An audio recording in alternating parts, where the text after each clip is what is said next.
के बारे में। टेंस का जो 3 बेटा होता है उनमें हमने 2 प्रेजेंट और पास्ट, उन दोनों के बारे में हमने अच्छे से समझ लिया था, अच्छे से डिस्कस किया था उन दोनों के बारे में। आज हम डिस्कस करेंगे टेंस का जो तीसरा बेटा फ्यूचर टेंस, उसके बारे में, और इससे डिस्कस करके हम पूरे टेंस को कंप्लीट करेंगे और इसे अच्छे से यूज़ करेंगे अपने डेली लाइफ में और अच्छे से इंग्लिश को बोलेंगे टेंस के साथ। तो गाइस, आज हम फ्यूचर टेंस के चारों बेटों के बारे में अच्छे से जानेंगे। तो चलिए फ्यूचर टेंस के बारे में समझते हैं और जुड़े रहिए हमारे चैनल के साथ और आज फ्यूचर टेंस को सीखिए फन और एक बेहतरीन तरीके से। फ्यूचर टेंस, फ्यूचर यानी कि भविष्य, जो वर्क, जो काम हमने किया नहीं है, हम कर नहीं रहे हैं, जो करेंगे, वैसे सेंटेंसेस को हम फ्यूचर टेंस के रूप में लिखते हैं। तो गाइस, अब हम डिस्कस करेंगे फ्यूचर टेंस का पहला बेटा फ्यूचर इंडेफिनिट के बारे में। फ्यूचर इंडेफिनिट यानी कि जो सेंटेंसेस सिंपल होते हैं, फ्यूचर में जो सिंपल यूज़ होते हैं, जैसे कि मैं ये करूँगी या फिर मैं बाजार जाऊँगी, ऐसे जो सिंपल सेंटेंसेस होते हैं, ऐसे सेंटेंसेस हमारा फ्यूचर इंडेफिनिट में यूज़ होता है। पहले हम स्ट्रक्चर देख लेते हैं। तो स्ट्रक्चर ऐसा है कि पहले आ जाता है हमारे सब्जेक्ट भैया, उसके बाद आता है हमारा शैल या विल, इन दोनों में से एक यूज़ होता है। उसके बाद आता है हमारा वर्ब का प्रेजेंट फॉर्म, जिसे हम भी वन भी कहते हैं। उसके बाद आता है हमारा ऑब्जेक्ट। एकदम सिंपल स्ट्रक्चर था। तो इसके अकॉर्डिंग एग्जाम्पल देखते हैं। तो गाइस, एग्जाम्पल देखने से पहले हम एक चीज़ देख लेते हैं कि शैल और विल का जो यूज़ है वो कहाँ कहाँ होता है। ग्रामेटिकल रूल के मुताबिक जो शैल होता है वो फर्स्ट पर्सन आई और वी के साथ यूज़ होता है, लेकिन आजकल आई के साथ विल का भी यूज़ होता है, जो गलत माना जाता है। ठीक है, तो हम दोनों को यूज़ कर सकते हैं, शैल या विल।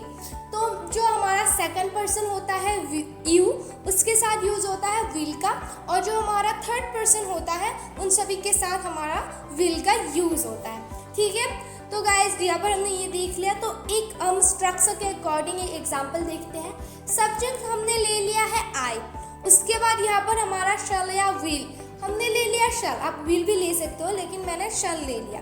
उसके बाद हमारा वर्ब आता है, तो वर्ब ले लिया मैंने ईट। ठीक है, तो उसके बाद हमारा ऑब्जेक्ट आता है, ऑब्जेक्ट ले लिया मैंने an apple. I shall eat an apple. तो यहाँ पर हमारा ये पूरा सेंटेंस बन गया। इसका मतलब है मैं एक सेब खाऊंगी, मैंने खाया नहीं है अभी तक, मैं क्या करूँगी, खाऊंगी।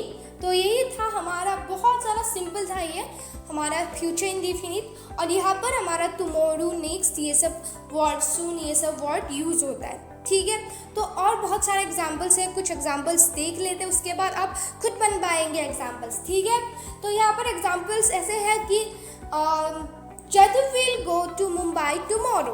जदू क्या करेगा, मुंबई, कल मुंबई वो जाएगा, अभी तक वो गया नहीं है, वो जाएगा, कल जाएगा। ठीक है, we shall go to play, हम क्या करेंगे, खेलने जाएंगे। ठीक है, तो he will make an aeroplane, वो एक एरोप्लेन बनवाएगा, भी उसने बनाया नहीं है, वो बनवाएगा।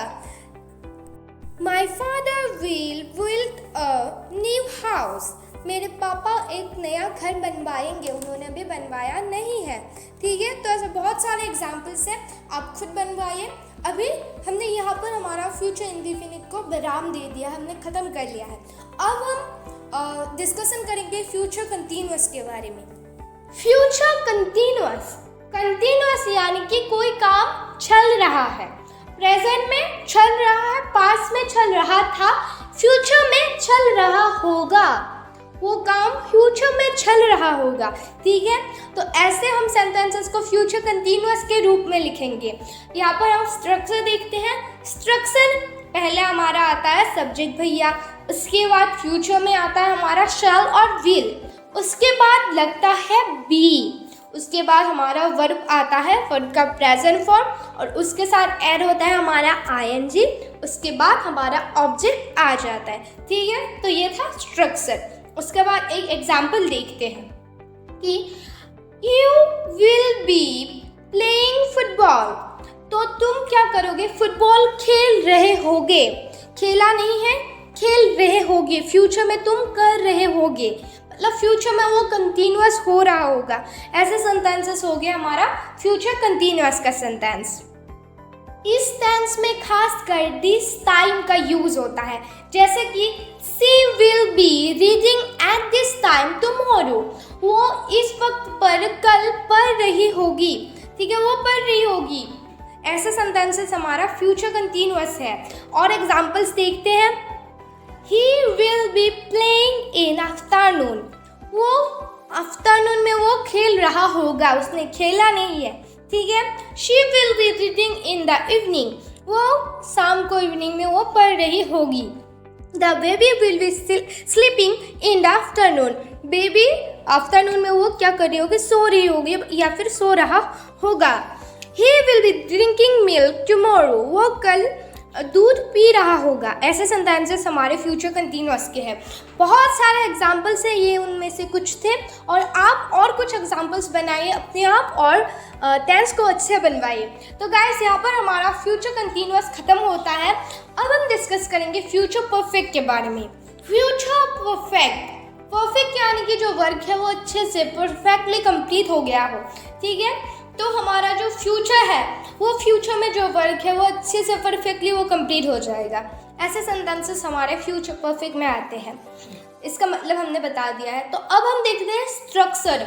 स्ट्रक्चर के अकॉर्डिंग पहले आता है हमारा सब्जेक्ट भैया, उसके बाद शैल विल, उसके बाद आता है हमारा हैव, उसके बाद जो वर्ब है उसका पास्ट पार्टिसिपल यानी कि जिसको हम V3 कहते हैं वो आता है, और उसके बाद आता है हमारा ऑब्जेक्ट। यही था पूरा स्ट्रक्चर। अब इसके अकॉर्डिंग हम एक एग्जाम्पल देखते हैं कि ही विल, ही के बाद हमारा लगता है विल, तो विल आ गया। उसके बाद हमने लगाया हैव, उसके बाद आ गया हमारा वर्ब, वर्ब मैंने ले लिया डू, और पास्ट पार्टिसिपल है तो डन हो गया। उसके बाद ऑब्जेक्ट मैंने ले लिया दिस, ठीक है। तो he will have done this, वो ये कर चुका होगा। जो वर्क है वो हो चुका होगा, ऐसे समझाने के लिए फ्यूचर परफेक्ट का यूज़ होता है। प्रेजेंट में हमने क्या करा था कि वो वर्क कंप्लीट हो गया था, ठीक है। पास्ट में भी वो वर्क अच्छे से कंप्लीट हो गया, लेकिन फ्यूचर है तो क्या होगा, वो वर्क होने वाला होगा, हुआ नहीं है कि नहीं। तो फ्यूचर परफेक्ट में जो वर्क है, जो वर्ब है वो क्या कर रहा होगा, वो कंप्लीट हो चुका होगा, ऐसे समझाने के लिए फ्यूचर परफेक्ट का यूज़ होता है।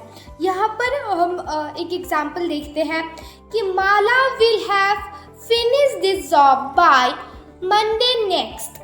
माला जो है वो ये काम कंप्लीट कर चुकी होगी मंडे नेक्स्ट, यानी कि जो आने वाला मंडे है उससे पहले वो ये काम मतलब मंडे नेक्स्ट में वो ये काम कर चुकी होगी, ऐसा समझाने के लिए ये यूज़ होता है। और उसके बाद बहुत सारे ऐसे सेंटेंसेस इसमें यूज़ होते हैं, ऐसे सेंटेंसेस भी यूज़ होते हैं जैसे कि We shall have earned lots of money by next week.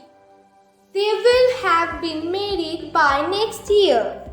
I shall have helped him to do the task before the class starts. The children will have stood at the bus stop. ऐसे बहुत सारे examples है, कुछ मैंने बता दिया है और कुछ आप अपने आप बनाएंगे। तो यहाँ पर आप लोग सोच रहे होंगे कि यहाँ पर मैंने जो बताया कि वो ये काम कर चुका होगा, ये चुका होगा, चुकी होंगी का यूज़ क्यों हो रहा है, यहाँ पर डायरेक्ट क्यों बताया नहीं गया है कि वो ये काम करेगा, वो मतलब होगा, ऐसा क्यों नहीं बताया, क्योंकि उसने जो वर्क है वो मतलब होगा ये हम श्योर नहीं है, वो नहीं भी हो सकता है क्योंकि फ्यूचर है, हम फ्यूचर का क्या होगा क्या नहीं होगा वो हम बता नहीं सकते हैं, इसीलिए यहाँ पर चुका होगा, चुकी होंगी का यूज़ होता है। तो यहाँ पर हमने फ्यूचर परफेक्ट को अच्छे से समझ लिया है। अब हम स्टार्ट करेंगे फ्यूचर परफेक्ट कंटिन्यूअस को। Future perfect continuous, perfect continuous यानी कि जो वर्क है वो किसी वक्त से लेकर किसी वक्त तक चल रहा होगा, या फिर प्रेजेंट में है तो चल रहा है, और अगर पास्ट में है तो वो वर्क चल रहा था, अब फ्यूचर में है तो वो वर्क क्या होगा, चल रहा होगा। तो अब हम पढ़ेंगे कि जो वर्ग है वो किसी वक्त से लेकर किसी वक्त तक वो चल रहा होगा, ऐसे सेंटेंसेस के बारे में। तो फ्यूचर परफेक्ट कंटीन्यूअस का स्ट्रक्चर कुछ ऐसा है कि पहले आता है हमारा सब्जेक्ट भैया, ये कहीं से ज़्यादा नहीं आता ही है। उसके बाद यूज़ होता है हमारा शैल और विल। उसके बाद हैव आता है, हैव के बाद आता है हमारा बीन। उसके बाद जो वर्ब है उसका प्रेजेंट फॉर्म आता है, और उसके बाद एड होता है वर्ब के साथ आईएनजी, और उसके बाद हमारा ऑब्जेक्ट आता है, और इसके साथ हमारा सिंस और फॉर का यूज़ होता है फ्यूचर परफेक्ट कंटीन्यूअस के साथ। तो यहाँ पर हम स्ट्रक्चर के अकॉर्डिंग एक एग्जाम्पल देखते हैं। तो एग्जाम्पल ऐसा है कि पहले सब्जेक्ट हमने ले लिया राम, ठीक है, शैल विल, राम के साथ विल होता है। इसके बाद हैव, उसके बाद आता है बीन, हैव बीन हमने ले लिया। उसके बाद वर्ब हमने ले लिया वॉक, उसके साथ आईएनजी हो गया तो वॉकिंग, ये हो गया हमारा, ठीक है। तो Ram will have been walking. तो यहाँ पर हमने बताया था कि सिंस और फॉर का यूज होता है, तो हम ऐसे दे सकते हैं कि Ram will have been walking for 2 hours। Ram 2 घंटे से घूम रहा होगा। राम क्या कर रहा होगा? 2 घंटे से घूम रहा होगा। तो यहाँ पर और कुछ एग्जाम्पल्स देखते हैं कि she have been playing since afternoon। वो दोपहर से खेल रही होंगी। वो कब से खेल रही होंगी? दोपहर से खेल रही होंगी। श्योर नहीं है इसीलिए हमने रही होंगी का इस्तेमाल किया है।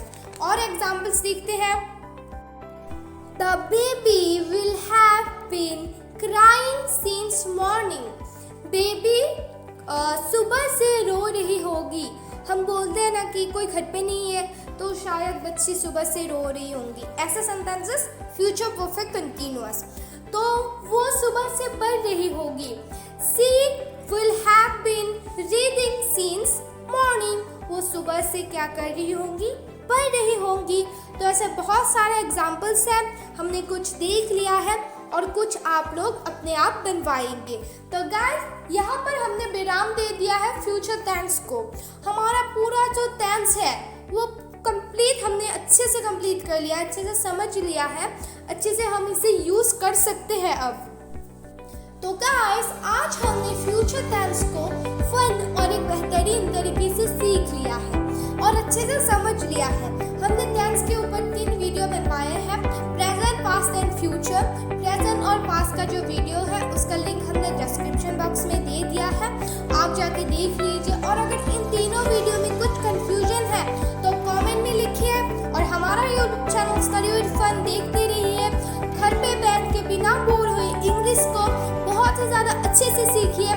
गाइस जुड़े रहिए